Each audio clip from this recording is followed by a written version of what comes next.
Bueno, muchas gracias a todas y a todos. Pensé que el estar el primero en la lista no era el orden, pero bueno. Sí, esta jornada ha sido muy interesante y muy movilizadora.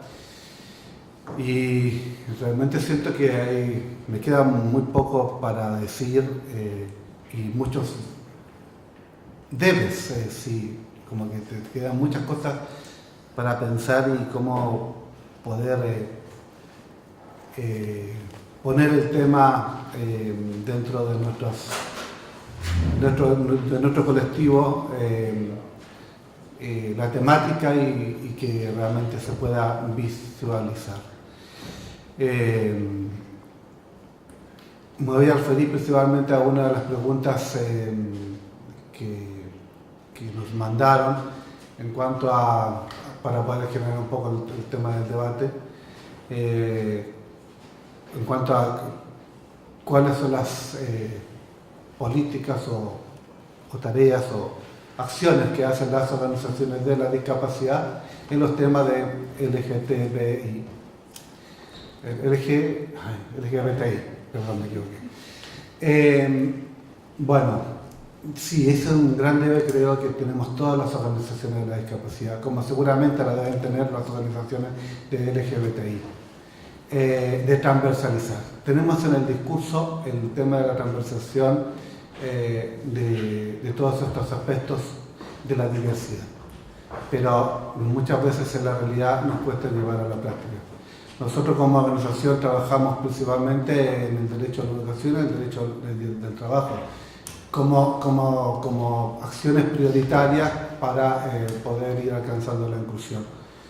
Pero por supuesto atendemos y trabajamos en muchas áreas también de los derechos y mientras más planteos nos hagan, más desafíos nos plantean para poder llevar a otras áreas, otros tópicos a discutir.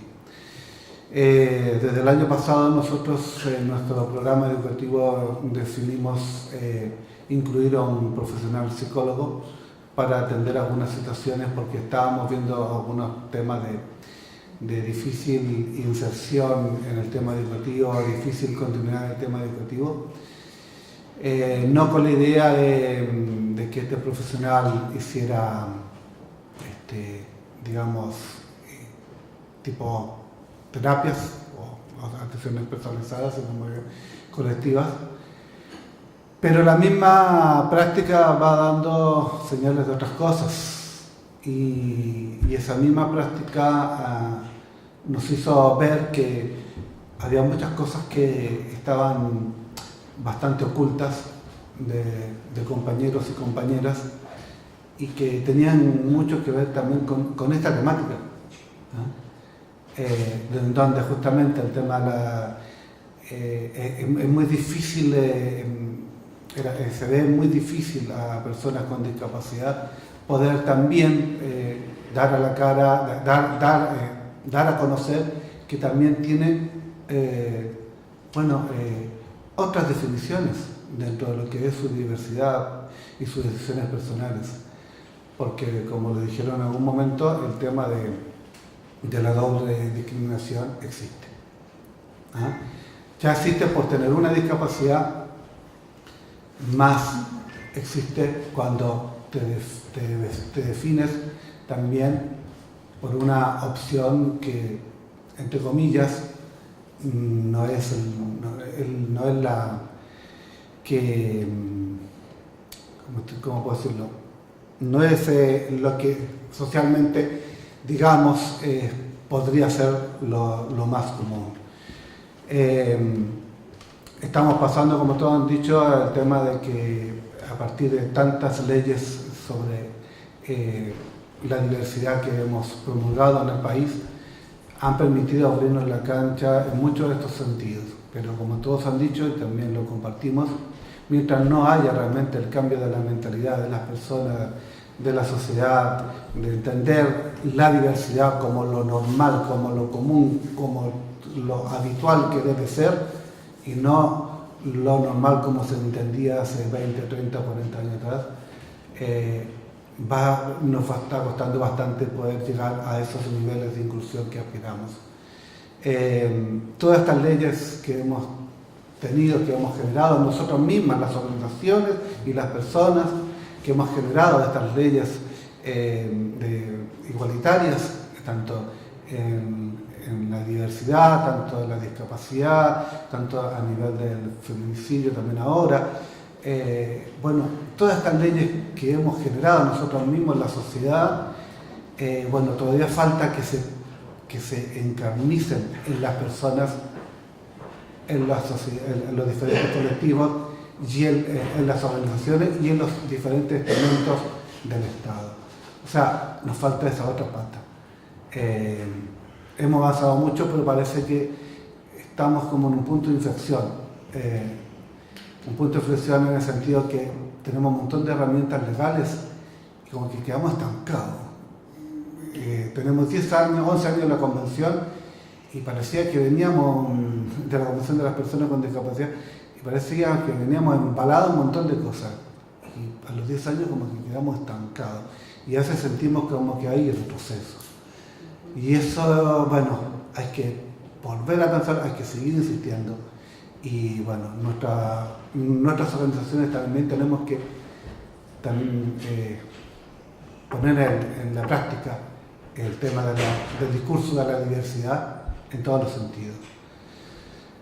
Como política, nosotros como organización no tenemos planteado temas así específicos de diversidad ni de nada. O sea, nosotros vamos viendo las necesidades de las personas, las necesidades de los colectivos, las necesidades que todos nos van presentando para ver cómo podemos ir entre todos resolviendo y buscando las mejores respuestas. Así que bueno, seguimos abiertos a más desafíos y este desafío es muy grande y muy removedor, y es importante que sea removedor porque es la única forma que se produzcan los cambios. Gracias.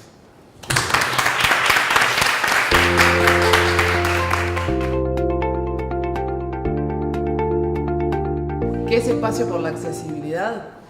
Es un movimiento social que en realidad se creó este año. A raíz de enero ya vamos a tener casi un año.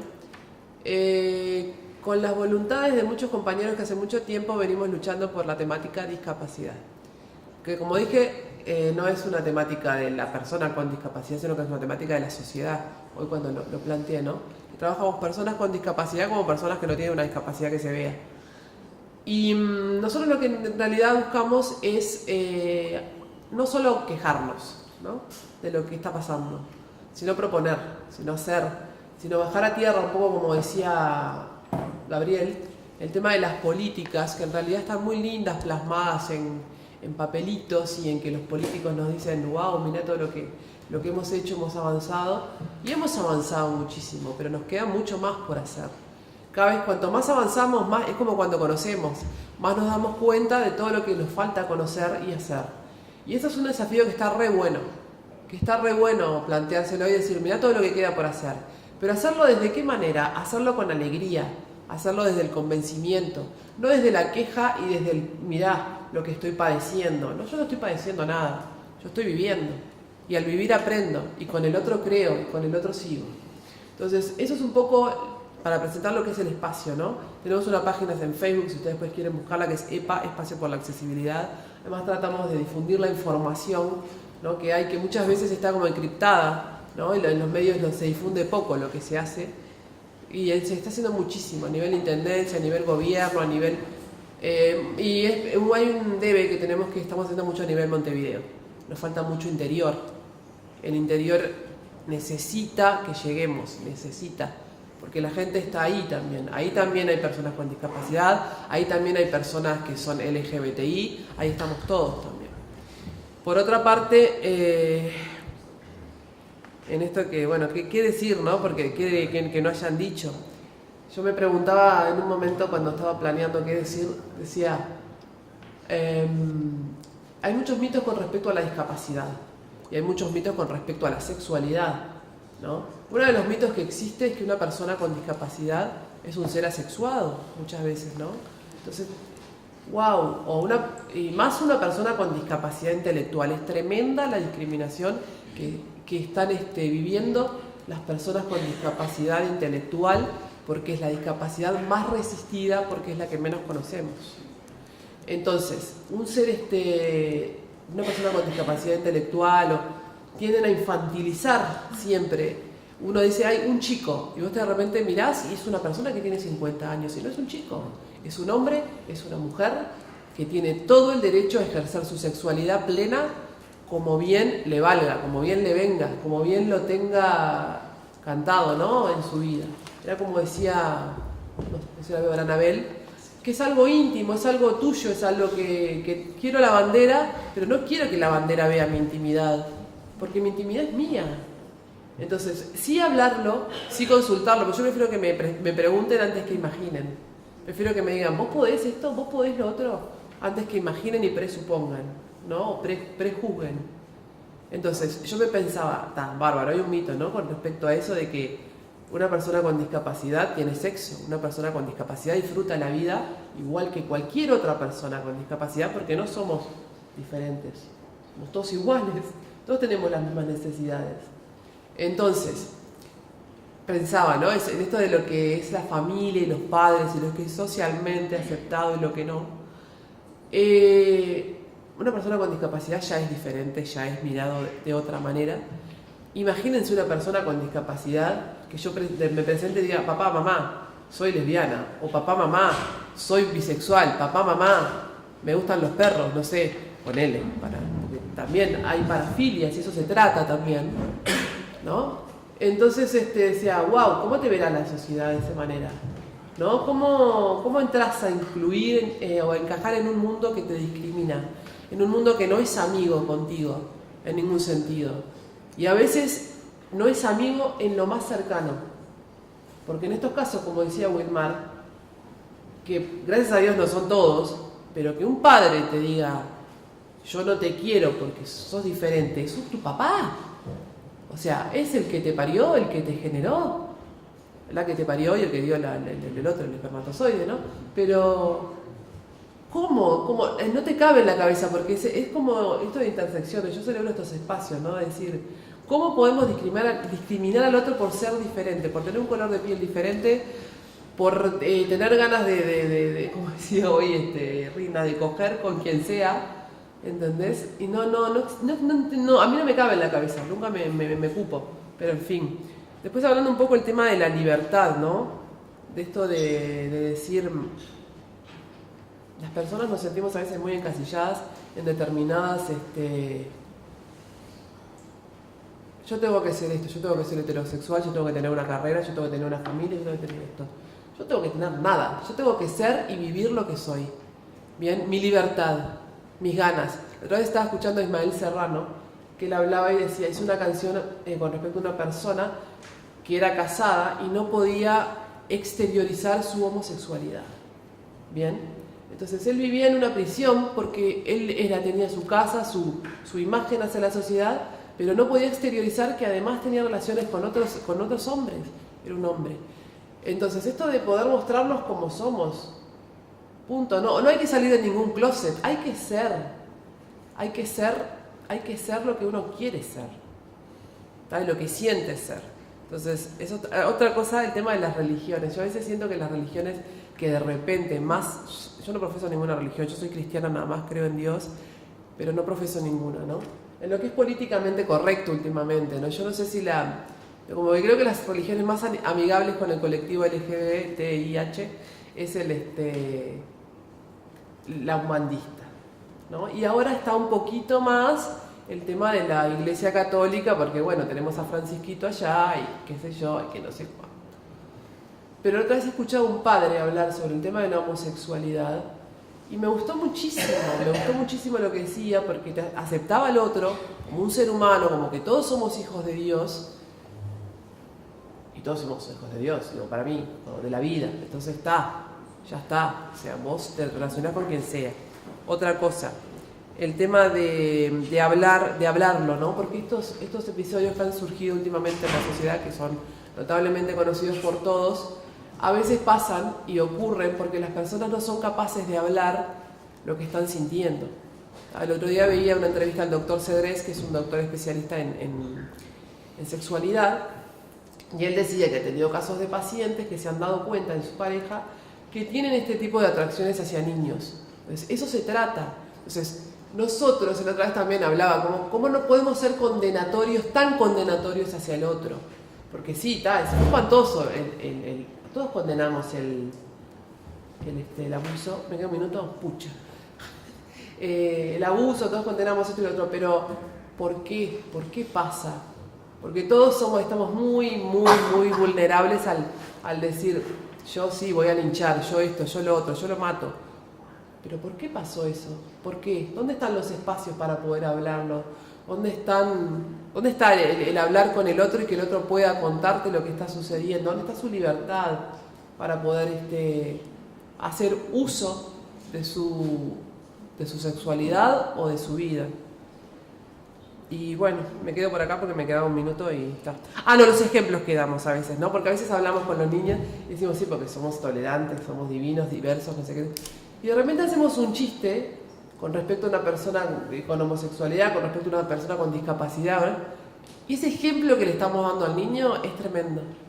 Es tremendo porque el niño está aprendiendo de eso y dice, ¿cómo? Si me está diciendo una cosa y está haciendo otra, porque se está riendo, está esto y lo otro.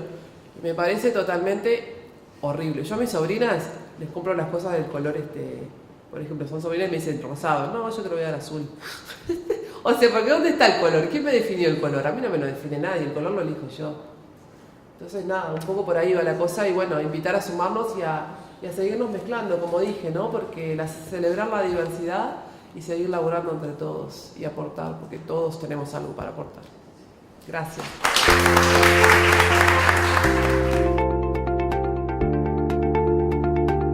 La verdad que antes de venir y de escuchar lo que hemos escuchado toda la mañana, tenía algo para comentarles, pero cambié totalmente mi manera de pensar. Como lo publiqué cuando compartí la invitación que decía que la convocatoria era poca, puse: cada intersección nos enseña algo, cada intersección nos deja sabiduría y nos deja el empoderamiento para poder hacer en el futuro cosas que no las conocíamos.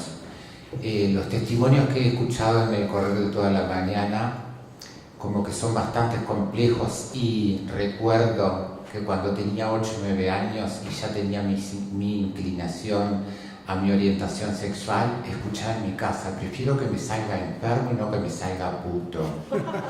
Y cuando tuve 12, 13 años dije: ¿qué es tan feo es ser puto que prefieren que salga un niño enfermo? Y hoy me doy cuenta que todos somos enfermos de una o de otra manera. Todos luchamos por diferentes causas, pero siempre terminamos en una causa común: la discriminación. Tanto las personas LGTBI como las personas con alguna discapacidad, porque, como decíamos hoy, la compañera también lo decía, todos tenemos alguna discapacidad. En nuestra institución, nuestra asociación Trans del Uruguay, no teníamos demasiado conocimiento de la problemática de las personas con alguna discapacidad, pero sí estuvimos haciendo el seguimiento de una chica, Showman, que lamentablemente, como decía Rina hoy, todavía no ha conocido lo que es el amor, por tener una complejidad en su cuerpo, de un lado de su cuerpo que no puede caminar bien y tiene la manito tipo manquita, y el tratamiento psicológico que está pasando también le juega una mala pasada, porque vive continuamente, como le decimos en la jerga, empastillada. Entonces se arrimó hasta la institución, a la asociación, y nos comentó que ella quería tener una relación, pero que lo había querido intentar a nivel del trabajo sexual, pero que cuando iba a pararse en una esquina y estaba sentadita en el muro, los coches le paraban, pero cuando ella se paraba para ir al coche y veían el defecto físico que tenía, salían de vuelo. O sea que ni siquiera con el trabajo sexual pudo conocer lo que es el tener una relación sexual. Y da mucha lástima porque fue también excluida de su familia y porque hoy hablaban un poco de lo que era el MIDES y lamentablemente como trabajo también articulamos con el MIDES, está muy desbordado a veces en lo que es las soluciones habitacionales para todas. Nosotros como institución también nos han llamado a la noche y nos han dicho, a ver, Astru, ¿qué podés hacer por una chica trans? Y también hemos conseguido una noche para pernoctar en una casa porque los refugios están llenos. O sea que no nos podemos hacer cargo de todas las problemáticas, de todas las discapacidades de las personas, porque no estamos preparados para eso. Entonces, esto nos enseña a armar un proyecto para el futuro como asociación para contemplar también lo que son con las personas con discapacidades. Porque tenemos una oficina donde la compañera, su silla de ruedas, quizás por más que la quieramos invitar, no puede acceder. Entonces tenemos que ver eso también. Elegir los espacios donde tener un espacio físico como asociación donde todas las personas puedan acceder. Porque si no, siempre estamos siendo elitistas y la verdad que eso nos sirve como si queremos superarnos a nivel personas. Y como lo decía hoy la psicóloga, que es un placer escucharla hablar, cuando pensamos que lo tenemos todo y ponemos en una balanza los valores, cuando nos dejamos ganar por la avaricia, ahí perdemos todos los valores como ser humano. Como dice una reflexión, la avaricia y el amor un día se fueron a pasear el campo, pudo más la avaricia que el amor que te tenía. Entonces no debemos de perder ese amor que teníamos porque si no nos estamos mintiendo. Así que bueno, por acá les dejo, ha sido un placer y bueno, esto nos enseña a seguir en el futuro, a luchar por todos. Gracias.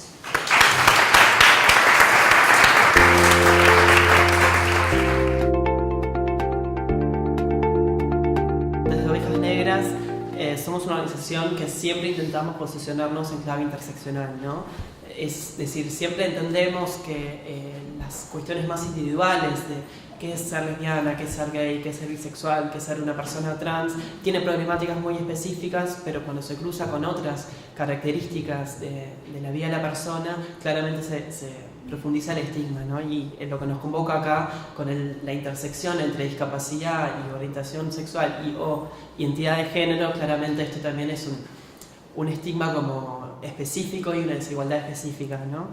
En cuanto al trabajo que hemos hecho en discapacidad, quiero mencionar algunas breves cosas. Lo primero, que en realidad ya lo decía acá la compañera, es esto de existe un imaginario colectivo falso de que las personas con discapacidad no tienen una sexualidad o incluso una sexualidad vívida, ¿no? Una sexualidad activa, ¿no? Y eso incluso se dificulta más cuando pensamos que esas personas con discapacidad posiblemente no sean heterosexuales o sean personas trans, por ejemplo, ¿no? Entonces en esto es como muy específico también pensar de que por sí las personas con discapacidad ya tienen muchas dificultades, cuando se atraviesa con la dimensión de la sexualidad se fortalece esto mismo, ¿no?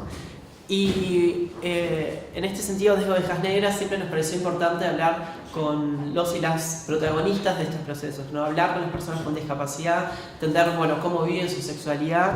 En ese sentido hemos tenido mucho trabajo con personas sordas, porque particularmente una compañera del colectivo habla el lenguaje de señas uruguaya, entonces a partir de ahí tuvimos como un nexo directo también, y que claro, así como en el caso de las personas sordas y demás, siempre es importante no invisibilizar a las personas con discapacidad en general, pero particularmente este cruce, ¿no?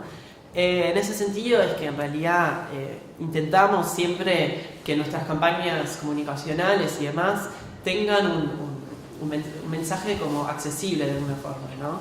Esto es, por ejemplo, que todo nuestro material audiovisual tiene subtítulos, ¿no? Además tiene una voz en off para que se escuche claramente, ¿no? Nuestras actividades generalmente tienen un intérprete de LSU también, ¿no?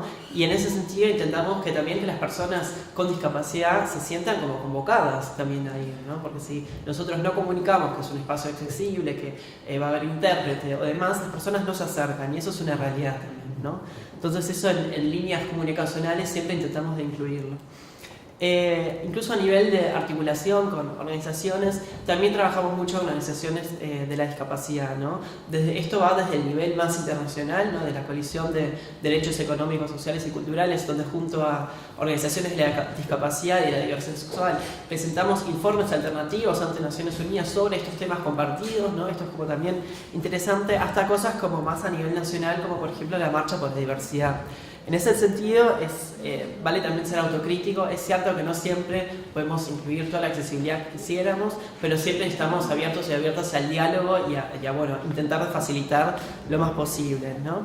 En cuanto a la Marcha por la Diversidad, por ejemplo, no sé, el escenario siempre tiene también un escenario como previo para personas con silla de rueda o además que no vean por la cantidad de gente, tengan como un espacio más superior para poder ver el escenario, ¿no? O por ejemplo, en la lectura de la proclama también hay intérprete de lengua de señas uruguaya, incluso cuando hemos podido gestionarlo, se proyecta solo la intérprete o el intérprete en la pantalla del INPO, ¿no? Como para, bueno, este año no porque fue hasta la vela, pero en la pantalla del INPO justamente para que las personas sordas que estén más en el fondo también puedan saber qué es lo que dice el contenido, ¿no? Sobre todo porque además el contenido de la proclama es el mensaje político que queremos dar y es bien esto que decía Karina, ¿no? De lo que compartimos todos y todas, que es la discriminación, ¿no? Y en ese sentido, como recalcar también en esto de que las personas con discapacidad también forman parte de esa diversidad y que en ese sentido, por lo menos desde Ovejas Negras y seguro que también de las demás organizaciones de la Marcha por la Diversidad, intentamos de que las organizaciones de discapacidad se acerquen también para poder aportar esa perspectiva, ¿no? Porque es importante que esté y también es importante poder nutrirnos entre nosotros y nosotras en esto, ¿no? Porque así como decía el compañero, ¿no? No siempre las organizaciones con discapacidad incluyen una mirada de diversidad sexual, también sucede la inversa, ¿no? Siempre tenemos una mirada realmente tan integral como quisiéramos tener, ¿no?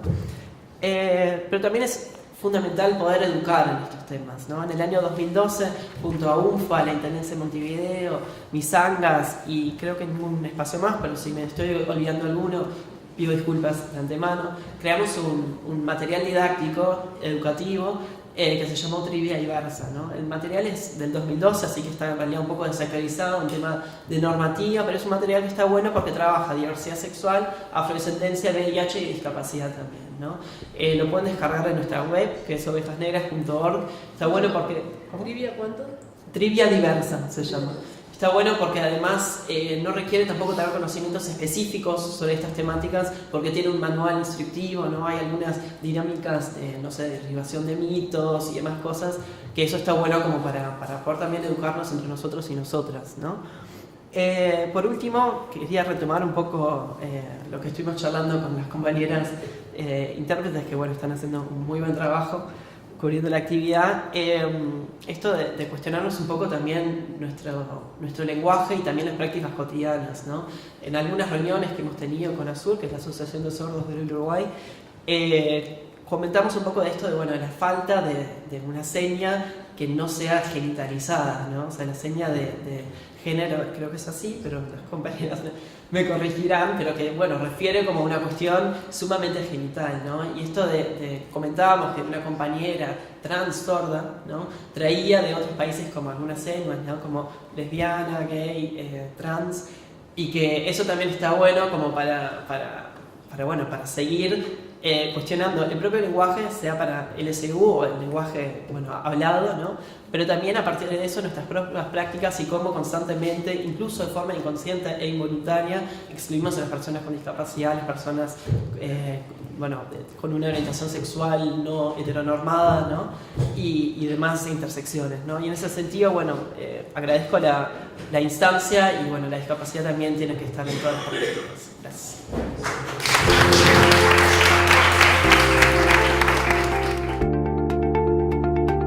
Desde Pronadis tenemos un área de género que está trabajando en todo el país. Yo sé que a veces pensamos que en el interior estamos en déficit, pero en el interior el interior se está trabajando, capaz que no con la intensidad de Montevideo, por la cantidad de organizaciones que tiene Montevideo, pero el interior no está quedando abandonado, sino que se está yendo y las problemáticas son las mismas, no importa que sea Montevideo o cualquier localidad pequeña, que debemos poder participar. y plantear que lo que estamos trabajando es desde una política de derechos y tener clara que las personas con discapacidad es un ciudadano más con los mismos derechos que los demás y con las mismas discriminaciones que los demás. Capaz que doble a veces por el hecho de ser una persona con discapacidad y además ser una persona trans, pero nosotros desde las políticas que llevamos adelante pensamos que debemos trabajar con todos igual, porque es lo que creemos, que los derechos son los mismos, con lo cual hay un programa de género, hay un programa de violencia, un equipo que trabaja violencia y género, donde están incluidas, por supuesto, las personas de LGTBI, y trabajamos con cualquier ciudadano con discapacidad. Sí que ahora, escuchándolos a ustedes, evidentemente tenemos que trabajar más juntos. Tenemos que trabajar más juntos porque evidentemente tenemos un debe nosotros, un debe con ustedes. Me parece que es importante que esa perspectiva la tenemos que poder trabajar. Nosotros siempre decimos que nuestras políticas, las políticas que estamos marcando, tienen que ser transversales. El que sabe hacerlo lo hace. Por ejemplo, yo ahora mismo de turismo decían, ¿y ustedes qué están haciendo? No, nosotros estamos acompañando al Ministerio de Turismo, porque el que sabe de turismo es el Ministerio de Turismo. Nosotros sabemos de discapacidad, pero ellos saben de turismo. Entonces, ¿cómo transversalizamos esto? Las organizaciones que han trabajado, Ovejas Negras, etcétera, todas las organizaciones que han trabajado, ustedes saben de eso. Con lo cual me parece que lo que tenemos que hacer es trabajar conjuntamente para ponerle esa pata de ver cómo cruzamos con el tema de la discapacidad, que es lo que nos preocupa, por lo cual estamos acá. O sea que pienso que tenemos un camino por delante, un camino largo. Yo pienso que hemos avanzado, hemos ganado en derechos y eso es importante. El hecho de que estemos hoy aquí hablando de interseccionalidades es importantísimo. ¿Quién nos iba a decir hace unos años que nos íbamos a poder sentar todos en una mesa hablando de lo mismo? Para mí esto es un gran avance, pero tenemos que seguir profundizando. Nosotros estamos, por supuesto, dispuestos a sentarnos en algún momento con todos ustedes. En el Ministerio también tenemos una parte que podríamos trabajar conjuntamente. Sentamos a pensar cómo de acá en adelante podemos transversalizar esa política que es importante a la hora de trabajar. O centrarnos más y ponerlo por escrito, porque en la forma ya lo hacemos. Yo cuando venía para acá, ahí por ejemplo en este momento estamos acompañando la inserción laboral de una persona trans sorda en Maldonado. O sea que normalmente ya trabajamos con ese tipo, con población trans o con población que ustedes saben. Me parece que lo que tenemos que hacer es sentarnos, plantearnos para el año que viene algunas cosas y empezar a bajarlo el papel. Empezar a bajarlo y pensar cómo trabajamos juntos, porque sí lo que tenemos claro es que la única manera de avanzar es no cada uno por su lado, sino trabajando juntos, porque al final el objetivo es el mismo. Y plantearnos qué temas tendremos que trabajar con salud, que estamos trabajando tema con salud, trabajando muy bien el tema de discapacidad, bueno, qué temas específicos tenemos que poner. Sabemos perfectamente, yo que sé que en el San Juan con el Turco Márquez podemos avanzar en muchas cosas, o en otros lugares. O sea, pensar en qué puntos coincidimos y en qué puntos podemos ir trabajando juntos. Nosotros estamos en las órdenes, pensamos que es una política y tiene que ser una política de Estado y seguramente está enmarcada en el plan de acceso a la justicia, que si le buscamos alguna de las líneas transversales, seguro que ahí lo podemos trabajar. Yo seguir diciendo, disculpen que no pude escuchar todo lo que dijeron, pero sí ponernos a las órdenes para trabajar juntos y ver lo que ya estamos haciendo y llevarlo para adelante, que es bien importante. Bueno, muchas gracias.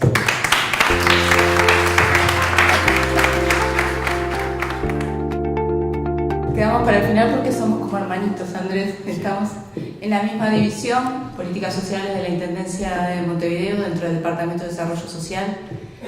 Y nos toca cruzarnos en esta intersección que en realidad venimos trabajando las dos secretarías y venimos también haciendo un trabajo de crecimiento institucional donde tenemos una mesa permanente de referentes técnicos de todas las secretarías, donde estamos apostando a la intersección, apoyados por la academia, y donde creemos que necesitamos considerar a la persona en toda su integralidad y en toda su humanidad. Entonces en esto estamos aprendiendo a construir, y en particular desde nuestra secretaría sí hay una historia que comentó Antonia hoy.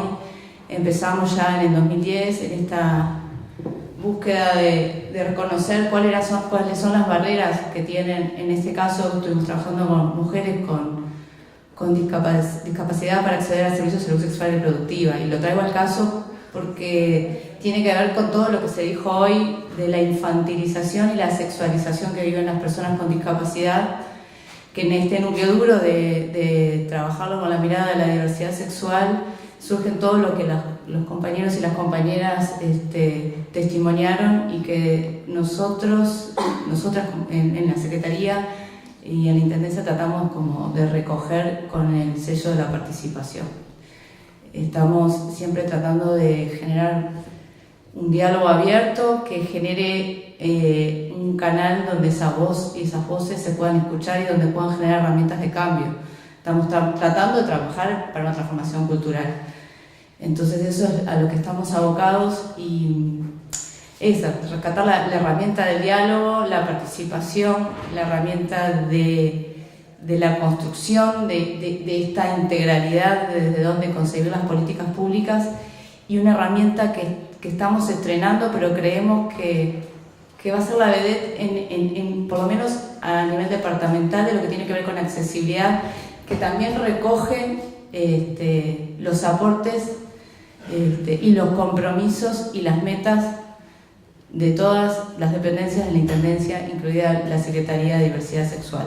Estoy hablando del plan de accesibilidad, el primer plan de accesibilidad de la Intendencia de Montevideo, en el cual generamos una herramienta que tiene metas bien claras y que la ciudadanía las puede chequear desde sus herramientas tecnológicas en su propia casa, en cualquier lugar. Entonces la Intendencia se compromete gradualmente a generar una ciudad cada vez más accesible, una ciudad cada vez con menores barreras, y en esto también está incluida la diversidad, y en esto también está incluida todo lo que ustedes estuvieron hablando hoy. Y la verdad que celebro esta mesa, y celebro estar acompañada de las compañeras con las que estamos construyendo el día a día, con Dieva, con Magela, con Natalia Farías que se fue, y yo creo que nos llevamos todas muchas cosas para pensar y para ayudar a construir espacios de diálogo donde la diversidad sexual también está incluida en su especificidad. Así que yo creo que estamos como en posición de invitar a construir ese espacio de participación para generar esa oreja y ese canal donde, bueno, hay que empezar a mover el pedal de la transformación cultural en serio.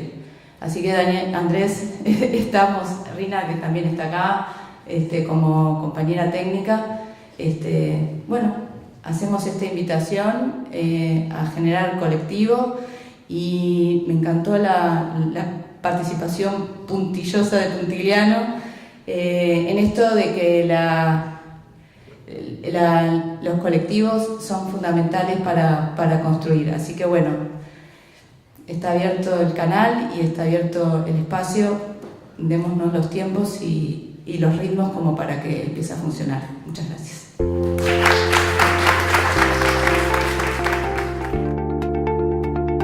En primer lugar, agradecerles por estar acá. Yo creo, después de haber visto todo este año, que para hacer una media jornada fue como una media jornada densa, que se dijeron cosas que llevan a mucha reflexión. Tengo la sensación de que ha habido una apertura de parte de actores, ¿no? de los distintos colectivos a pensar y repensar algunas prácticas y algunos temas. Y ese es el objetivo de esta intersección, es básicamente juntar a la gente que viene de cada uno de los campos y entonces generar ese diálogo y ver qué estamos cada uno haciendo por el otro o no. Y también ver las buenas prácticas, yo decía Rina, las buenas prácticas y las malas prácticas, que en general se ocultan y son las que nos permiten después cambiar y decir, podemos hacer las cosas de otra manera. Los compromisos que asumimos nosotros los asumimos en el marco del plan de accesibilidad.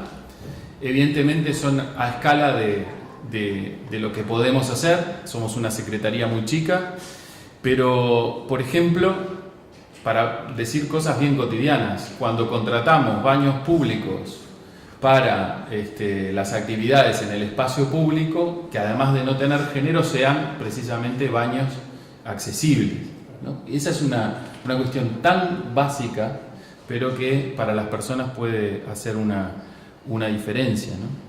El poder colgar los materiales en formatos accesibles en la web, ¿no? Todos colgamos nuestras publicaciones, no necesariamente las colgamos en formatos accesibles. Quiero decir que hay cosas que son lo mismo que hago siempre, solo que le doy un giro y hago que muchas otras personas tengan acceso a la información. Ahora no tengo aquí presentes todos los compromisos, pero hay otros dos que quisiera compartir. Uno es la apertura, que esperamos que sea en el mes de marzo, a un llamado a proyectos precisamente que recojan este enfoque. Proyectos de organizaciones sociales que digan, bueno, yo quiero trabajar esta intersección, discapacidad y diversidad sexual, que puedan tener un financiamiento que siempre será acotado porque nuestro presupuesto es de los más chicos, pero que por lo menos pueda incentivar a propuestas, a generar nexos entre distintas organizaciones y a presentar proyectos. Y eso es algo que a medida que fuimos avanzando en el ciclo lo vimos claramente. Hay que poner algunos recursos que permitan hacer esa simbiosis o esa sinergia. Y desde el punto de vista de lo institucional, nosotros tenemos acá un debe que quisiera en este debe comprometer a todas las organizaciones, por lo pronto a todas las instituciones, en eso vamos a estar y sé que vamos a estar todos, que es que tenemos que tener protocolos, no es generar más instituciones, sino generar protocolos que permitan que cuando una persona que reúne distintas discriminaciones se presenta frente a una oficina pública, no sea derivada infinitamente por los caminos inescrutables del Estado uruguayo. Y esa es una responsabilidad nuestra, no de las personas. Las personas podrán aportar y obviamente tendremos que convocar a las organizaciones para que puedan compartir con nosotros sus saberes y sus vivencias como las que vimos hoy acá, pero nosotros tenemos que tener protocolos para que no suceda esto de ir pasándose la pelota entre una oficina y otra. Y ese es uno de los compromisos que pusimos en ese plan de accesibilidad,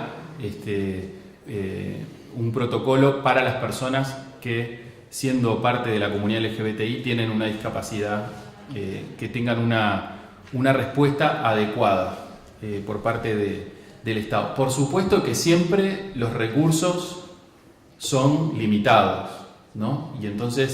Y los problemas son infinitos. Pero dentro de lo que se puede, eso tenemos que ser lo más eficientes posibles en ese sentido. Lo último, dos cosas para terminar. ¿Por qué las personas LGBTI tenemos que decir o algunas personas elegimos decir que somos gays o que somos lesbianas o trans? Bueno, eso ya es un proceso de mayor visibilidad, o bisexuales, porque se presupone lo contrario. Entonces, y en el caso de la discapacidad yo creo que es de los que más interpela todo esto, porque ya la sexualidad es negada toda. Ahora, si tuviera alguna, la presunción es que sería heterosexual, no gay, lesbiana, trans o intersex o bisexual. Entonces, el decirlo es un acto muy transformador y no es... Yo ahí es para abrir todo un diálogo. Bueno, lo abrieron las feministas cuando dijeron lo personal es político. Bueno, en este caso es clarísimo. Si yo no lo digo y si ninguno de nosotros lo dijéramos, se presupondría que no existimos. Y al presuponerse eso, viviríamos todos encarcelados en ese armario. Estoy leyendo un libro interesante que les recomiendo que se llama El fin de los armarios, de Bruno Bimbi, y entonces, claro, no sé si es un libro muy bueno, pero dice cosas que todos hemos pensado alguna vez, y él dice, bueno, es que nacemos en el armario, no es que nos metimos. Cuando nacemos, estamos en ese armario.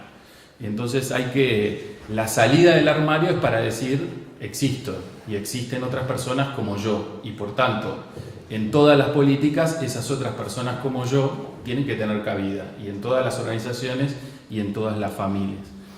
Pero el caso de las personas con discapacidad nos interpela mucho más fuerte, porque esta sociedad no genera condiciones de autonomía para las personas con discapacidad, en general.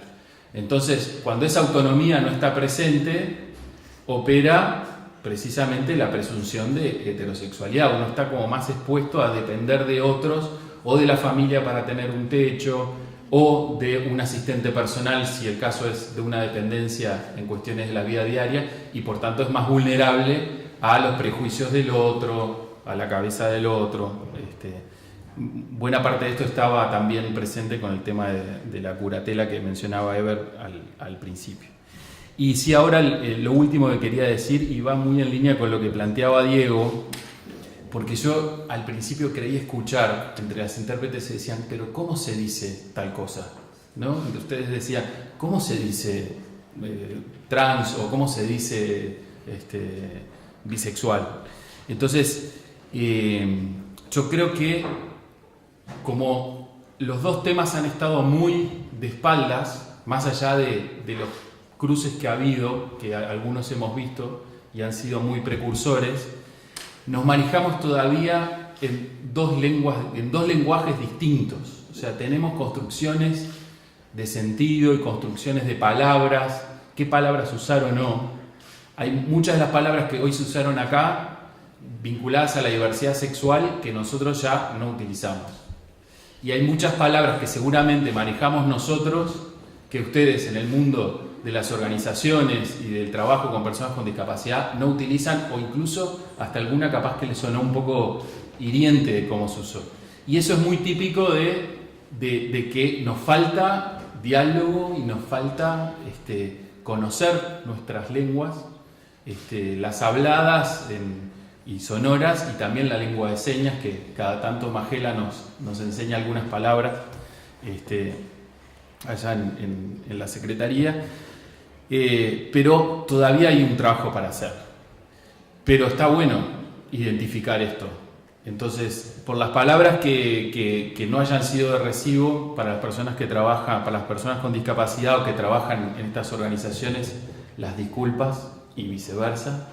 Pero la voluntad de aprender esas palabras para aprender también de otras posibilidades y otras alternativas para que todos, con discapacidad, sin discapacidad, heterosexuales o lesbianas, gays, bisexuales y trans, tengamos la oportunidad de ser felices, que de última eso es para lo que estamos acá, no para generar un debate muy filosófico, sino para explorar las posibilidades de ser felices. Yo la mejor definición de discriminación que escuché es: discriminación es sufrimiento inútil. Bueno, a ver si nos podemos ahorrar sufrimiento entre todas y todos combatiendo la discriminación. Que sea el primer paso de muchos otros pasos. Muchas gracias.